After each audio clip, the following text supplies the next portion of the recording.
Hello, on se retrouve aujourd'hui pour une vidéo sur les erreurs les plus courantes, notamment quand on débute le puzzle. Et aujourd'hui, vous présenter quelques astuces et petits tips justement pour les éviter au maximum.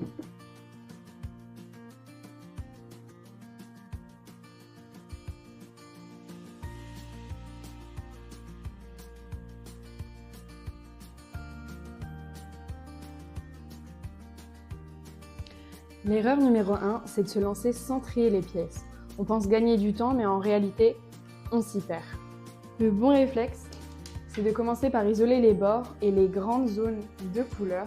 C'est ce que j'ai pu commencer à faire. Ton futur toi te remerciera, tu verras. Pour ça, je te conseille donc d'utiliser les boîtes de tri. Donc là, j'utilise celles de la marque Jig & Puzzle, qui sont vraiment top et très pratiques. Ça fait vraiment la différence. L'erreur numéro 2, c'est de vouloir forcer les pièces. Je pense qu'on l'a tous fait au moins une fois, mais non, un puzzle, ça ne se force pas. Ça rentre pas, c'est que ça vient juste pas ici. Un vrai puzzle, c'est du feeling, pas du bricolage. Alors, prenez votre temps. L'erreur numéro 3, c'est de faire son puzzle dans un espace pas assez éclairé. Alors oui, ça peut être cosy, mais tes yeux, eux, n'en peuvent plus. Et ça ne facilite pas la tâche non plus. L'erreur numéro 4, c'est de choisir un espace trop petit. L'espace sur lequel vous faites vos puzzles est hyper important et ne doit surtout pas être négligé.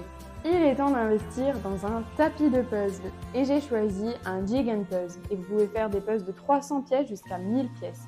C'est un vrai gain de place parce que vous pouvez déplacer votre puzzle.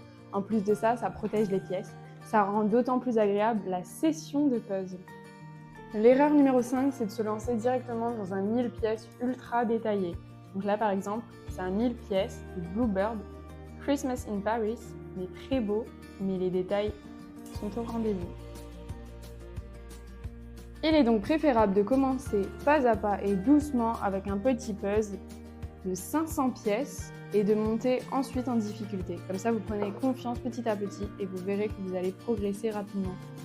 Et voici les erreurs les plus fréquentes des puzzlers débutants et franchement, on les a presque toutes faites. N'hésitez pas à me dire s'il y en a quelques-unes que j'ai oubliées ou si vous avez d'autres questions. À bientôt pour d'autres tips puzzle et n'oubliez pas de vous abonner à notre chaîne. Bye bye!